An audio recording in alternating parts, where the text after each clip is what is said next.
నమస్తే. అధికారం కార్యక్రమానికి స్వాగతం. నేడు అధికార కార్యక్రమంలో పార్టిసిపేట్ చేస్తున్నవారు జూమ్ ద్వారా డాక్టర్ జె పూర్ణచంద్ర గారు, రిటైర్డ్ డీజీపీ, ఏపీ బీఎస్పీ కోఆర్డినేటర్గా ఉన్నారు. అలాగే మరొక గెస్ట్ పరంజ్యోతి గారు, ఆంధ్రప్రదేశ్ బహుజన్ సమాజ్ పార్టీ మాజీ అధ్యక్షులుగా ఉన్నారు. ప్రజెంట్ బహుజన్ సమాజ్ పార్టీలో సీనియర్ నాయకులుగా ఉన్నారు. అలాగే పేరం సత్యం గారు, ఎరుకల సామాజిక వర్గ నాయకులు, బీఎస్పీ పార్టీలో రాష్ట్ర కార్యవర్గంలో ఉన్నారు. అలాగే స్టూడియోలో మనతో ఉన్నారు all India OBC students association founder president G Kiran Kumar. నేటి చర్చా కార్యక్రమం మైదాన ప్రాంతంలో ఎస్టీలకు జరుగుతున్న అన్యాయం మీద ఈనాడు ఈ టాపిక్ తీసుకోబోతున్నాం. ముఖ్యంగా మనకు జగన్మోహన్ రెడ్డి గారు ఆయన కాలంలో, ఆయన పీరియడ్లో ఒక సర్వే చేయించినాడు మొత్తం ఆంధ్రప్రదేశ్లో ఉన్నటువంటి జనాభాని. అలాగే national commission technical group population వారు కూడా ఒక సర్వే చేయించినారు. ఆ సర్వేలో కొంత గ్యాప్ ఉన్న, అంటే దాదాపు ఆంధ్రప్రదేశ్ జనాభా 5,35,86,000 నేషనల్ సర్వే వాళ్ళు చేస్తే, జగన్మోహన్ రెడ్డి చేసిన సర్వేలో మాత్రం కేవలం 4,32,82,000 మాత్రమే తేలింది. అందులో ట్రైబల్ పాపులేషన్ 25 లక్షలని తేలగా దాదాపు 5% పైబడి ట్రైబల్ పాపులేషన్ ఉన్నది. ఇందులో మైదాన ప్రాంతంలో ఉన్నటువంటి ఇంత పాపులేషన్ ఉన్నా కూడా అక్కడ స్వతంత్రం వచ్చినప్పటి నుంచి ఇప్పటివరకు పొలిటికల్ రిప్రజెంటేషన్, అంటే చట్టసభల్లో పొలిటికల్ రిప్రజెంటేషన్ ఏ విధంగా ఉన్నది, మైదాన ప్రాంతంలో ఉన్నటువంటి ట్రైబల్కి సంబంధించిన వివరాలని ముందుగా మనం పూర్ణచంద్ర గారి ద్వారా స్టార్ట్ చేద్దాం. పూర్ణచంద్ర సార్ దగ్గర నుంచి. సార్, పూర్ణచంద్ర సార్ చెప్పండి, ఇప్పుడు ట్రైబల్ మైదాన ప్రాంతంలో ఉన్నటువంటి ట్రైబల్ ఆంధ్రప్రదేశ్లో పొలిటికల్ రిప్రజెంటేషన్ చట్టసభలకు ఏ విధంగా ఉందని మీరు భావిస్తున్నారు? ఇప్పుడు ముఖ్యంగా మనం చూసుకోవాల్సిన అంశం ఏంటంటే, మన ఆంధ్రప్రదేశ్ రాష్ట్రంలో చాలా లక్షల మంది కులాలకు సంబంధించినటువంటి లక్షల మంది ప్రజలకి అసెంబ్లీలో ఏమాత్రం ప్రాతినిధ్యం లేదు. దాదాపుగా 2 కోట్ల మంది ప్రజలకు సంబంధించినటువంటి కులాల వారీగా చూస్తే వాళ్ళకి రిప్రజెంటేషనే మన ఆంధ్రప్రదేశ్ అసెంబ్లీలో ఉండదు. సో ఇందులో ఒక వర్గం, ఈ రోజు మనం ఎంతవరకు బీసీలకు ఉన్నటువంటి ప్రాతినిధ్యం మీద డిస్కస్ చేశాం. ఈ రోజున మీరు కూడా మంచి చర్చా కార్యక్రమం మొదలుపెట్టారు. ఎస్టీల గురించి, షెడ్యూల్డ్ తెగల వారి ప్రాతినిధ్యం గురించి చెప్తా వచ్చారు. సాధారణంగా ఒక అభిప్రాయం ఏముంటుందంటే, షెడ్యూల్డ్ తెగలకి జనాభా దామాషా పద్ధతిలో ఎమ్మెల్యేలు ఉంటారు కాబట్టి వాళ్ళకి ప్రాతినిధ్యం బాగుంది అనేటువంటి అభిప్రాయంతో ఉంటాం. అయితే షెడ్యూల్ తెగల్లో వివిధ రకాలైనటువంటి కులాలు ఉన్నాయి. యానాదులు ఉన్నారు, ఎరుకలు ఉన్నారు, సుగాలీలు ఉన్నారు, కొండదొరలు, కోయలు, జాతాపులు, కోదులు, సవర్లు, కొండరెడ్లు, బగతలు, ఇంకా కొన్ని కులాలు ఉన్నాయి. ఈ కులాలకి అందరికీ సమానమైనటువంటి ప్రాతినిధ్యం లేదు. ఈ మన రాష్ట్రంలో ఉన్నటువంటి కమ్మ, రెడ్డి కుల నాయకులు చేసేటువంటి రాజకీయం ఏంటంటే, ఎస్టీ రిజర్వేషన్స్ కాన్స్టిట్యూషన్ ప్రకారం ఎమ్మెల్యేలకి వాళ్ళ నంబర్ మెయింటైన్ చేయాలి కాబట్టి, ప్రతి ఎన్నికల్లో 7 సీట్లు ఇవ్వక తప్పదు కాబట్టి వీళ్ళు ఏం చేస్తూ ఉంటారంటే, ఈ ఎస్టీ దాన్ని మనకి ఏజెన్సీ ఏరియాలో వాళ్ళకి అటువైపు సర్దేసి మైదాన ప్రాంతాల్లో ఎమ్మెల్యే సీట్లను రిజర్వ్ చేయరు ఎస్టీలకి. ఎస్సీలకి ఆ సమస్య లేదు. ప్రతి పార్లమెంట్ సెగ్మెంట్లో ఖచ్చితంగా ఒక ఎస్సీ రిజర్వ్డ్ స్థానం ఉంటుంది. కొన్ని చోట్ల 1 కన్నా ఎక్కువ ఉండొచ్చు. అందువల్ల ఏంటంటే ఎస్సీల వరకు ప్రాతినిధ్యం కనపడుతుంది, కానీ ఎస్టీలకి రాయలసీమలో ఎమ్మెల్యేలు ఒక 4 జిల్లాల్లో, పాత 4 జిల్లాల్లో కానీ, మరి ఆంధ్ర ప్రాంతం, మధ్యాంధ్ర ప్రాంతం అయినటువంటి పాత ఉమ్మడి గుంటూరు, కృష్ణ, మరి అలానే పశ్చిమ గోదావరి, అలానే తూర్పుగోదావరి మైదాన ప్రాంతాల్లో ఎస్టీలకి ఏ రకమైనటువంటి మరి ప్రాతినిధ్యం లేదు. ఎస్టీలు మైదాన ప్రాంతంలో ఎస్టీలు ఎవరు ఎక్కువగా ఉంటారు? యానాదులు, ఎరుకలు, సుగాలీలు, ఇంకా చిన్న కులాలు, చిన్న ఎస్టీ కులాలు ఉంటాయి. ఈ వీళ్ళ పాపులేషన్ చూస్తే మరి 40% ఎస్టీల పాపులేషన్లో 40% ఈ మైదాన ప్రాంత గిరిజనులే ఉంటారు. ఈ కమ్మ, రెడ్డి కుల నాయకులు చేసేటువంటి రాజకీయాల్లో భాగంగా ఎరుకలకి, యానాదులకి ఏ రకంగానూ ఒక ఈ ఎమ్మెల్యే పదవి దక్కే పరిస్థితి లేకుండా, రిజర్వ్ కానియకుండా పైన వీళ్ళు మేనేజ్ చేస్తారు. మీకు ఎప్పుడో ఒకసారి జగ్గైపేటలో ఒక ఎస్టీ నాయకుడు వెంకటేశ్వర్లు ఆయన అయినట్టుగా మనకు తెలుస్తుంది. అలానే ఒక యానాది నాయకుడు అయినట్టుగా తెలుస్తుంది. ఈ మధ్య కాలంలో కుంభారవి గారు, ఆయన ఇప్పుడు ప్రస్తుతం ఎమ్మెల్సీగా ఉన్నారు, ఆయన ఎస్కోట ప్రాంతంలో అయినట్టుగా తెలుస్తుంది. అయితే మనం ఈ మధ్య కాలంలో ఒక అంశాన్ని చూసుకుంటే జగన్మోహన్ రెడ్డి ఆయన క్యాస్ట్ సర్వే చేయించాడు. ఆయన చేసింది, ఆయన దిగిపోయే ముందు, చీఫ్ మినిస్టర్గా దిగిపోయే ముందు ఆ క్యాస్ట్ సర్వే వివరాలు కొన్ని వెలుగులోకి వచ్చాయి. ఫిబ్రవరి 23, 2024 సంవత్సరంలో చేసిన దాని ప్రకారం సర్వే దాదాపుగా 4,32 మందిని సర్వే చేస్తే అందులో ఎస్టీలు 25 లక్షల మంది పైగా ఉన్నారని తేలింది. ఎస్టీల జనాభా శాతం 5.86 అని తేలింది. ఆ లెక్కల ప్రకారం, ఇది మన లెక్కలు కాదు, జగన్మోహన్ రెడ్డి ప్రభుత్వం చేసిన సర్వే ఫలితాలు. అయితే మనం జనాభా విషయం చూసుకుంటే వీళ్ళు చేసింది మొత్తం జనాభా చేయలేకపోయారు సర్వే. 4,32 అంటే దాదాపుగా 87% సర్వే చేశారు. సెన్సస్ ఆఫ్ ఇండియా 2011 ప్రకారం మన జనాభా 4.94 కోట్లు. ఈ మోడీ ప్రభుత్వం వచ్చినాక వాళ్ళకి తెలిసినటువంటి the reasons best known to them, కులగణన చేయట్ల. కులగణన చేయబట్టడం వలన అసలు జనగణనే లేదు, కులగణనే లేదు. సో ఈ సెన్సెస్ లో మనకి ఎంతమంది ఉన్నారు 2021 నాడు మనకి ఎంత జనాభా ఉందో తెలియట్లే. దాన్ని అవాయిడ్ చేశారు. అయితే కేంద్ర ప్రభుత్వం ఏం చేసిందంటే నేషనల్ కమిషన్ తరఫున ఒక technical group on population projection అని ఒకటి ఏర్పాటు చేస్తే వాళ్ళు స్టడీ చేశారు ఆంధ్రప్రదేశ్ జనాభా ఎంత ఉండొచ్చు అని. వాళ్ళ నివేదిక ఫిబ్రవరి 2025లో ఇచ్చారు. ఈ సంవత్సరమే ఫిబ్రవరి 10వ తారీఖున ఈ నివేదిక ఇచ్చారు. ఈ నివేదిక ప్రకారం ఏపీ జనాభా 5,35,86,000 అని తేల్చారు. సో 5,35,86,000 జనాభాలో మరి జగన్ ప్రభుత్వం చేసిన సర్వే ప్రకారం ఉన్నటువంటి 5.86 కనుక మనం అప్లై చేస్తే ఇప్పుడు ఉన్న జనాభా, మన ఎస్టీల జనాభా ఆంధ్రప్రదేశ్లో 31,40,139 మంది వస్తారు. ఇందులో అత్యధికంగా ఉన్నది ఎవరు? అత్యధికంగా ఉన్నది ఎస్టీఎల్లో. మరి ఇందాక చెప్పినట్టు సుగాలులు, కొండదొరలు, జాతాపులు, సవర్లు, కొండరెడ్లు ఉన్నప్పటికీ కూడా వీళ్ళందరికీ మించి ఎక్కువ జనాభా ఉన్నది, అగ్రస్థానంలో ఉన్నది యానాది కులం. యానాది కులస్తులు 5,73,000 పైచిలుకున్నారు. ఆ తర్వాత నంబర్ 2 పొజిషన్లో ఎరుకల కులం ప్రజలు ఉన్నారు, 4,28,00,000 మంది ఉన్నారు. ఆ తర్వాత సుగాలీలు 3,42,000 పైచిలుకున్నారు. ఈ కొండదొరలు 2.5 లక్షలు, కోయలు 2 లక్షలు, జాతాపులు 1,55,000, కోదులు 1,28,000, సవర్లు 1,23,000, కొండరెడ్లు 1,07,000, బగతలు 1,05,000, ఇంకా మిగిలిన కులాలు బ్యాలెన్స్ అంతా కలిపి వాళ్ళు ఉన్నారు. అయితే మనకి స్వాతంత్రం వచ్చినప్పటి నుంచి ఇప్పటి వరకు ఎమ్మెల్యేలు అయింది 115 మంది అయ్యారు. సంఖ్యాపరంగా కరెక్ట్ ఉన్నప్పటికీ బీసీలతో పోల్చుకుంటే ఎస్టీలు జనాభా దామాషా పద్ధతిలో ఎమ్మెల్యేలు ఉన్నప్పటికీ మరి యానాది, ఎరుకల, సుగాలి కులాల నుంచి ఎమ్మెల్యేలు లేరు.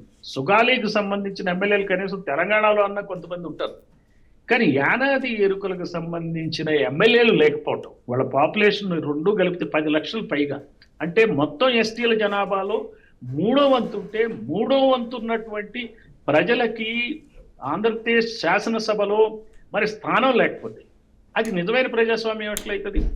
కొన్ని కులాలకు సంబంధించిన ప్రజాస్వామ్యమే కదా ఆంధ్రప్రదేశ్లో అనేది. ఈ రోజున బహుజన సమాజ్ పార్టీ ఈ సందర్భంగా తెలియజెప్పేది ఏంటంటే బహుజనులందరికీ ఎవరికైతే ప్రాతినిధ్యం లేదో ఆ ప్రాతినిధ్యం లేని కులాలన్నిటికీ కూడా అసెంబ్లీలో ప్రాతినిధ్యం వస్తేనే సంపూర్ణమైన ప్రజాస్వామ్యం అవుతుంది.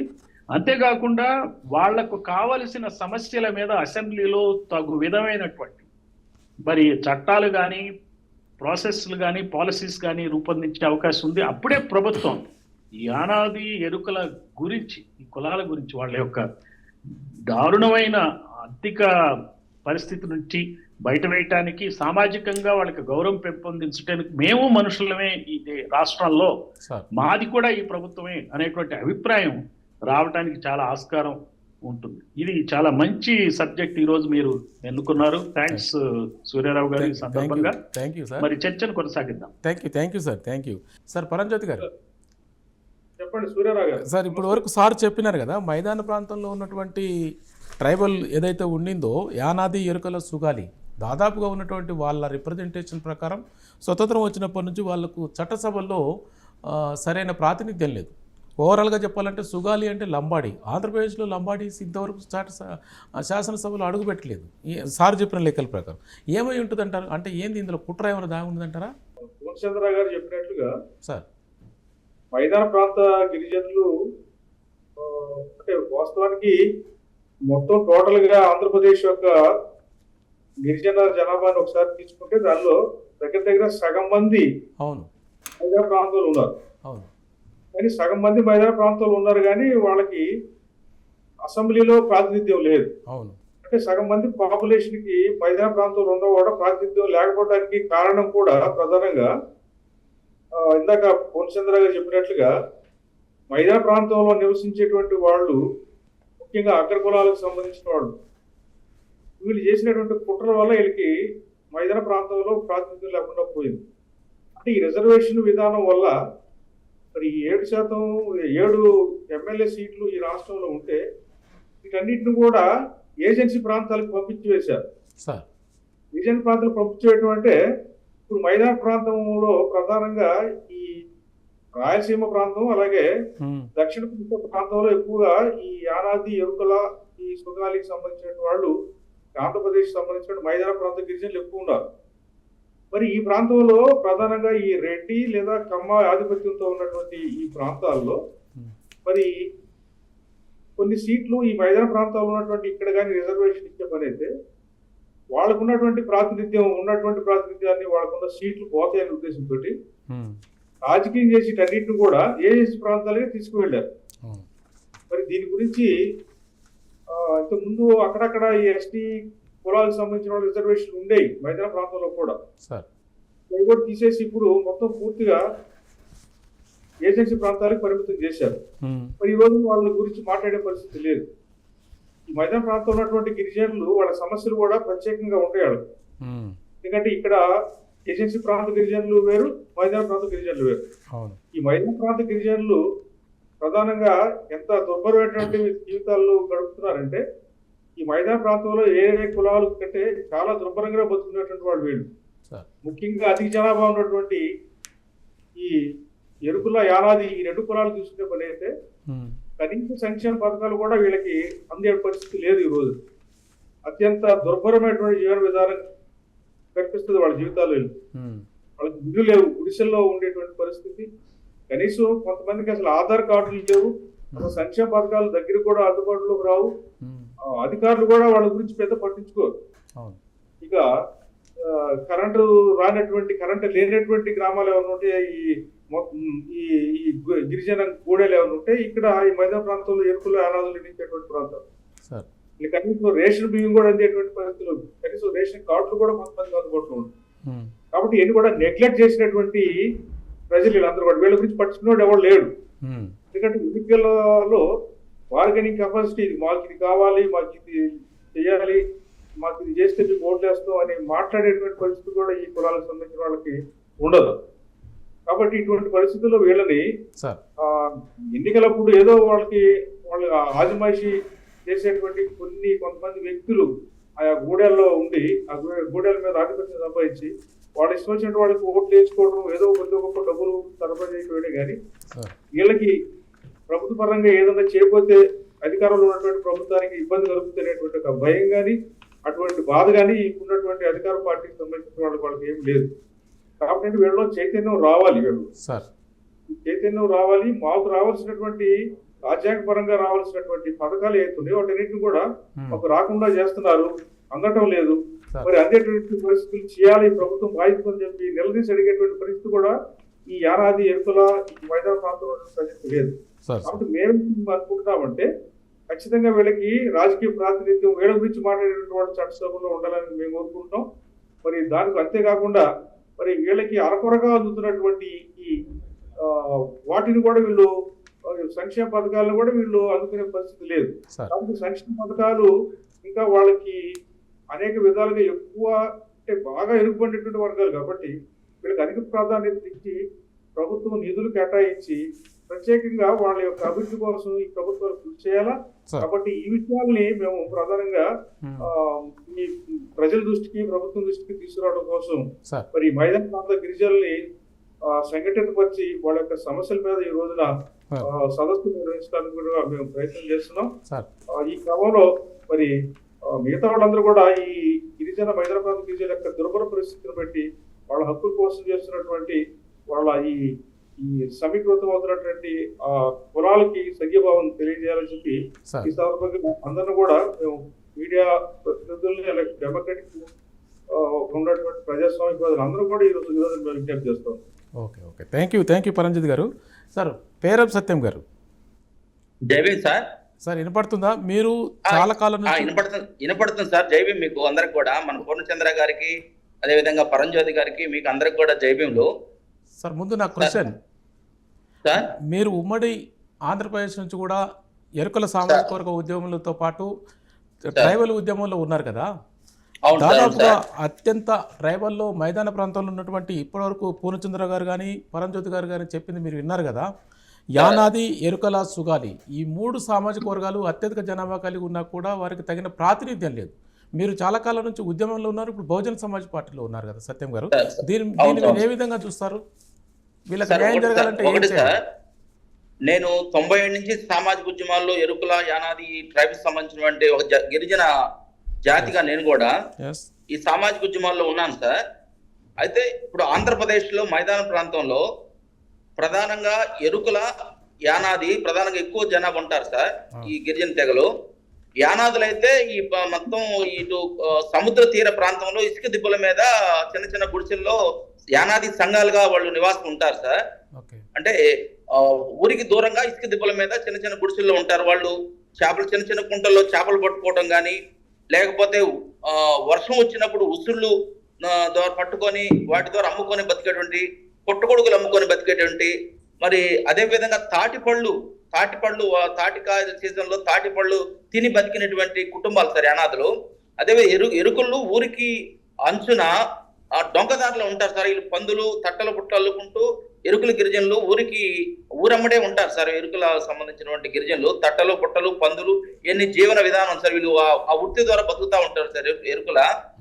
అదే విధంగా చెంచులు మరి నల్లమల ప్రాంతంలో, ఎర్రగొండపాలెం, శ్రీశైలం ఈ ప్రాంతంలో ఉంటారు సార్. చెంచులు అడవిలో వాళ్ళు వలస జీవితానికి సంబంధించినటువంటి అడవిలోనే జీవిస్తూ ఉంటారు సార్.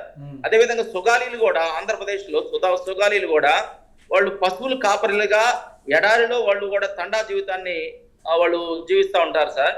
ఈ ప్రాంతంలో ఈ తెగలకు సంబంధించినటువంటి ప్రధానమైనటువంటి వాళ్ళు వృత్తులు మొత్తం కూడా కోల్పోయి వాళ్ళు పేదల్లో మరింత పేదరికంగా ఉన్నటువంటి జాతులు సార్ వీళ్ళు.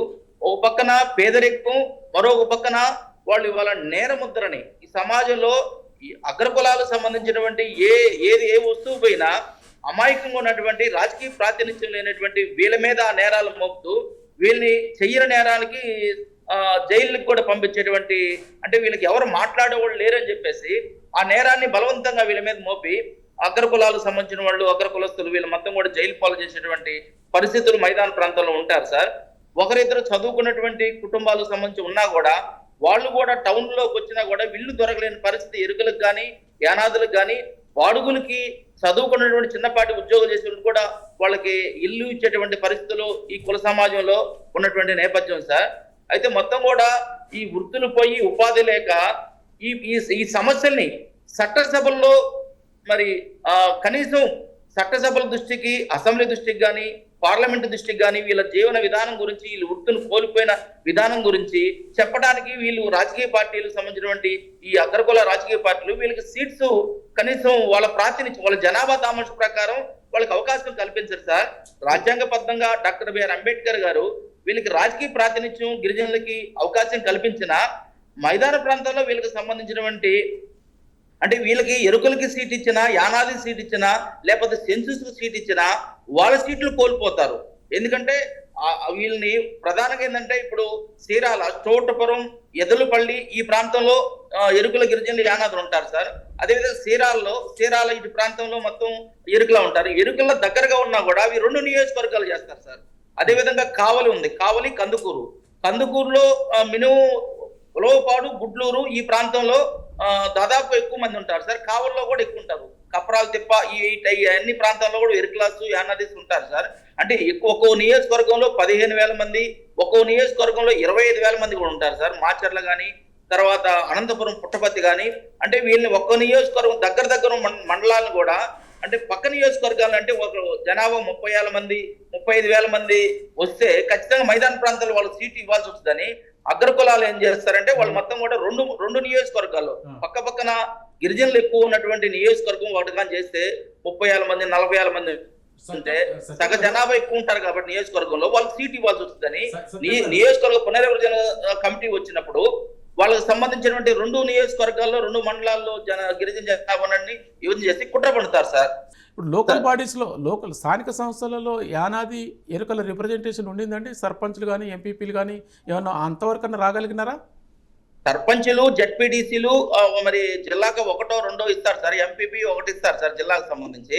అవి కూడా ఏంటంటే వాళ్ళకి సంబంధించినటువంటి ఎవరైతే వాళ్ళకి కనీసం అక్షరాలు అనేటువంటి వాళ్ళు ఎక్కడ సంతకాలు పెట్టమంటే అక్కడ సంతకాలు పెట్టేటువంటి, వాళ్ళకి నెలకు అంతో ఇంతో జీతం ఇచ్చి 1,000, 2,000 జీతం ఇచ్చేటువంటి, జీతం ఇస్తే సర్దుకుని చైతన్యమైనటువంటి వాళ్ళని గిరిజనుల్ని వాళ్ళు అక్కడ పెట్టరు సార్. ఎందుకంటే వాళ్ళకి ఎవరైతే వాళ్ళ ఇంట్లో పని చేసేటువంటి, వాళ్ళ ఇంట్లో పాసి పని చేసేటువంటి వాళ్ళు మాత్రమే తీసుకొచ్చి ఆ జడ్పీటీస్కునో, ఎంపీపీనో లేకపోతే సర్పంచ్ గానో ఆ రిజర్వేషన్స్, స్థానిక సంస్థల రిజర్వేషన్స్ పెడతారు. కానీ మరి జిల్లా స్థాయిలో, కలెక్టర్ స్థాయిలో మాట్లాడి, లేకపోతే జిల్లా పరిషత్తు సర్వసభ్య సమావేశాల్లో మాట్లాడేటువంటి గలానిప్పేటువంటి, చదువుకున్నటువంటి, కొంత అంబేద్కర్ ఐడియాలజీ ఉన్నటువంటి వాళ్ళని వాళ్ళు ఆ రాజకీయ పార్టీలో వాళ్ళకి ప్రాతినిధ్యం కల్పించారు. కిరణ్ కుమార్ గారు, ఇప్పటి వరకు పూర్ణచంద్ర గారు కానీ, పరంజ్యోతి గారు కానీ, సత్యం గారు కానీ మైదాన ప్రాంతంలో ఉన్నటువంటి గిరిజనులకు జరుగుతున్న అన్యాయం అంటే ఏజెన్సీ ప్రాంతాల్లో అంటే ఇది ఒక అంటే జనరల్గా ప్రభుత్వాలు వారుకున్న నేపథ్యంలో వారికి అనుకూలంగా ఇవన్నీ చేసి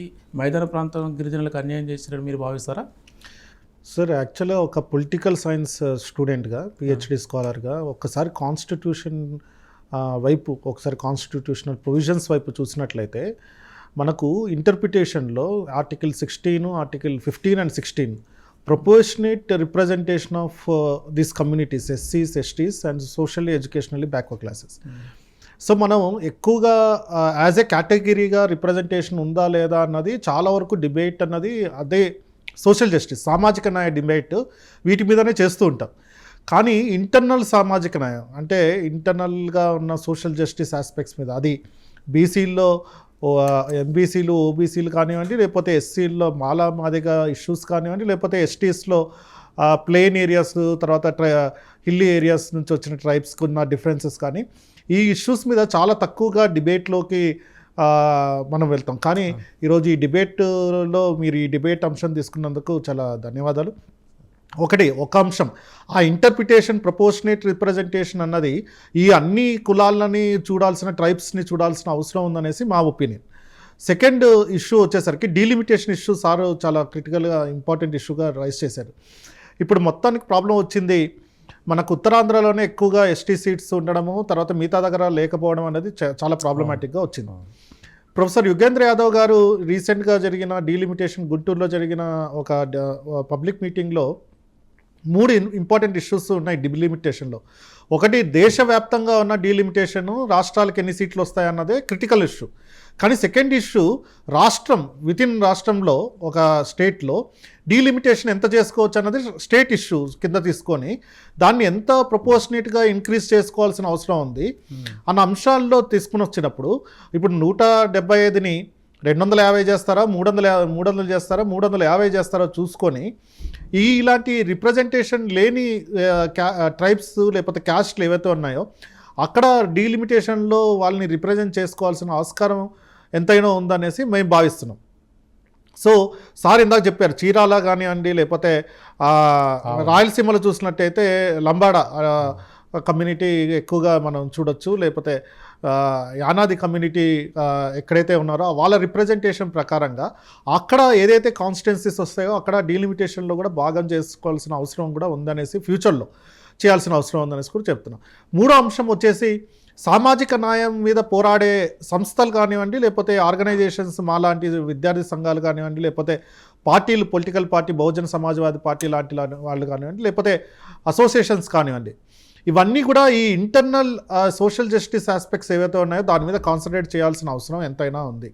మనం ఇది సాల్వ్ చేసుకోవాలి. ఎక్కడో ఒకటి కూర్చొని, నాకు జాన్ రాల్స్ అనేసి ఒక ఇంటర్నేషనల్ పొలిటికల్ సైంటిస్ట్ ఒక అతను ఉన్నాడు.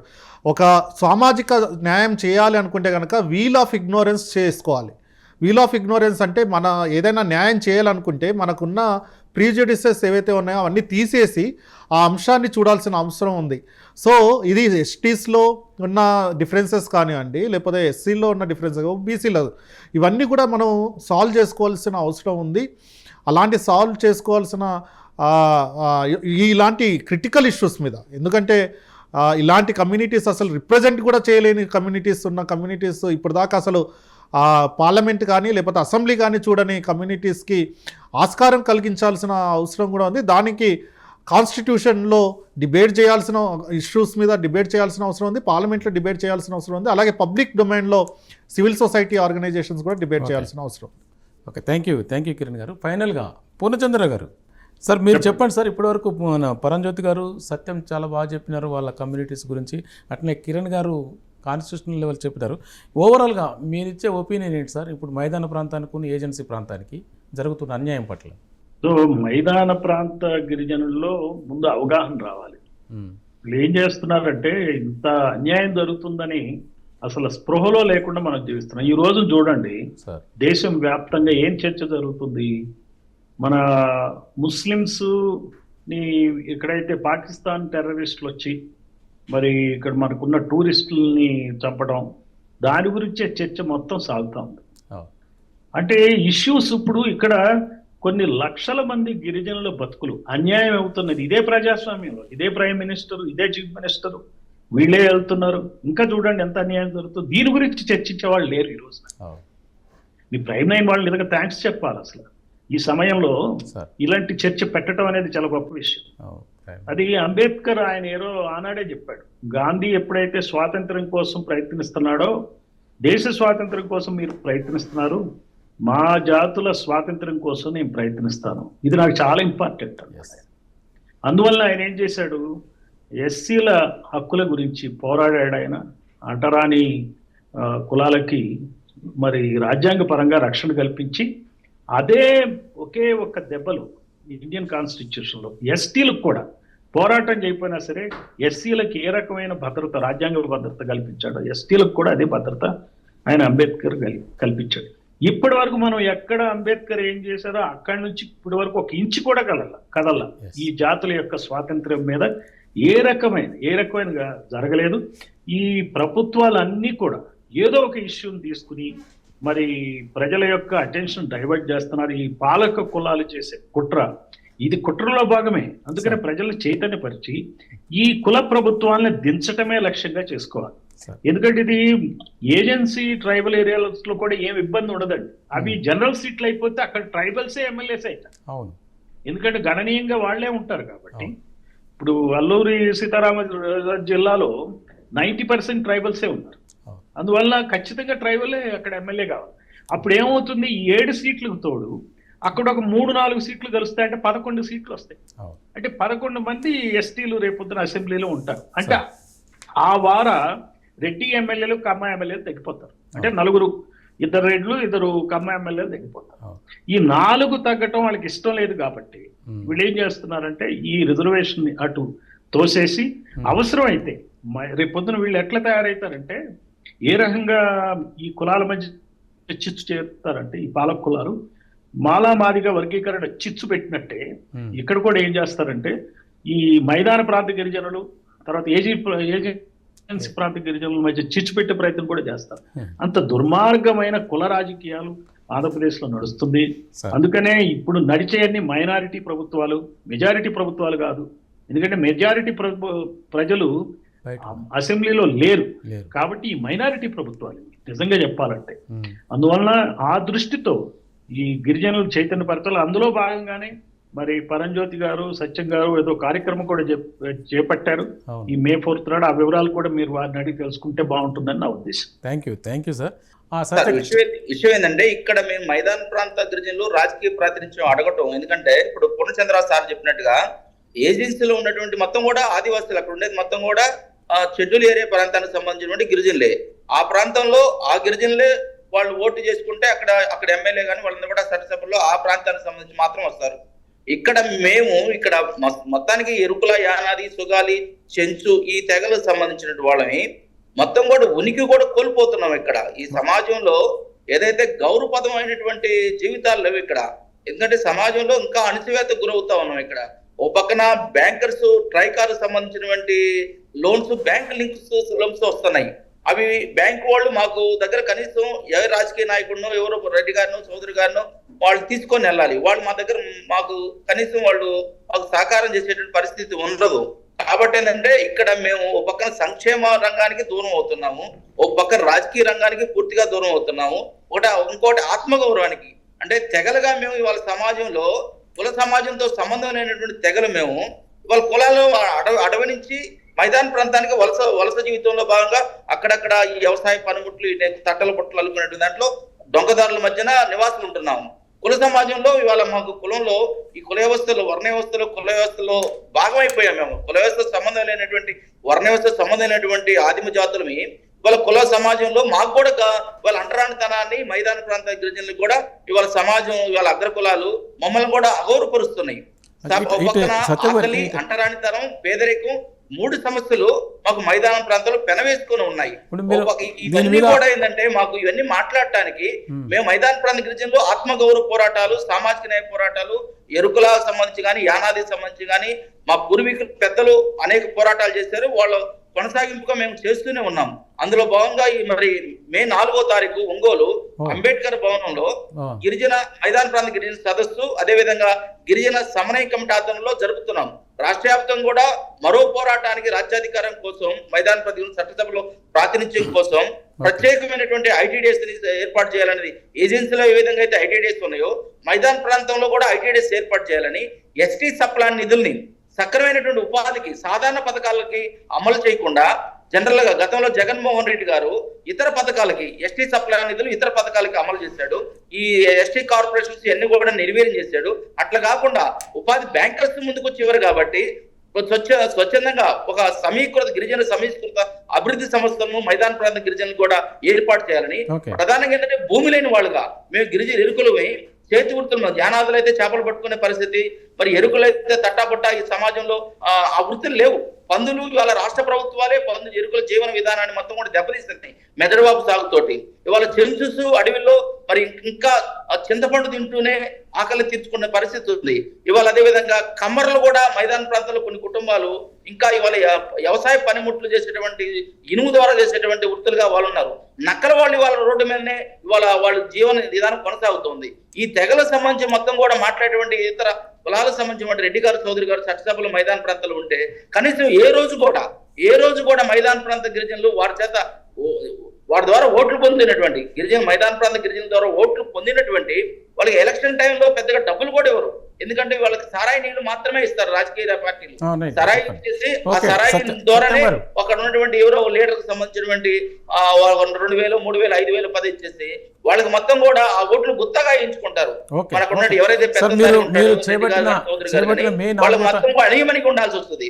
కాబట్టి ఏంటంటే మాకు ఆత్మగౌరవం పోరాటం, రాజ్యాధికార పోరాటం, మరి అన్నిటి కూడా సంక్షేమం కూడా మాకు ఖచ్చితంగా అభివృద్ధి చేయాలని పోరాటం మైదాన ప్రాంతం గిరిజనుల్లో మేము పోరాటానికి సిద్ధమయ్యాం. అందులో భాగంగానే 4వ తారీఖు అంబేద్కర్ భవన్ ఒంగోలు ప్రకాశం జిల్లాలో ఒక మైదాన ప్రాంత సదస్సు వేలాది మందితో జరుపుతున్నాము.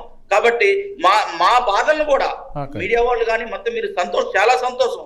మరి మైదాన ప్రాంత గిరిజనుల వాయిస్ ని సమాజానికి తెలియబడుతున్న వారికి చాలా సంతోషంగా ఉంది. ఇవాళ మాకు చాలా ఆనందంగా ఉంది. అనేక సంవత్సరాలు మాట్లాడిన పరిస్థితి లేదు. కాబట్టి మీరు ఇవాళ తొలిసారిగా మా వాయిస్ తీసుకుని, గత నేను 97 నుంచి 1997 నుంచి సామాజిక ఉద్యమాలు ఉన్నాను. కానీ ఇట్లా వాయిస్ తీసుకొని మాట్లాడేటువంటి ఏ ఛానల్స్ కూడా మమ్మల్ని మీడియా ముందు ఈ సమాజం మా గొంతు వినిపిస్తలేదు. ఇవాళ తొలిసారిగా మరి పూర్ణచంద్ర గారు సార్ కావచ్చు, పరంజ్యోతి సార్ కావచ్చు, మీరు కావచ్చు, ఒక ఛానల్లో మైదాన ప్రాంతం ఒక గిరిజనుడు వాయిస్ ని తీసుకోవడం చాలా మీకు ప్రత్యేకమైన ధన్యవాదాలు తెలియజేస్తాం. Thank you. మీరు జరపబోయే 4వ తారీఖు మీటింగ్ ఒంగోలులో జయప్రదం కావాలని, దానికి తగ్గట్టుగా మన పరంజ్యోతి గారు కానీ పూర్ణచంద్ర గారిని చక్కటి సహకారాన్ని అందిస్తారని, దాన్ని చక్కగా జయప్రదం చేద్దాం. మీ అందరం కూడా సపోర్ట్ ఉంటాం. ప్రైమ్ నైన్ కూడా మీకు సపోర్ట్ ఉంటుంది. మీ వాయిస్ని ఎప్పుడు కూడా సమాజం దృష్టికి తీసుకొస్తుంది. మీ సమస్యల పట్ల ప్రైమ్ నైన్ గొంతెత్తి చాటుతుంది. ఈ కార్యక్రమంలో పార్టిసిపేట్ చేసినటువంటి పూర్ణచంద్ర గారికి, అలాగే పరంజ్యోతి గారికి, మీకు, అలాగే all India OBC students founder president Kiran Kumar గారికి ధన్యవాదాలు. Thank you.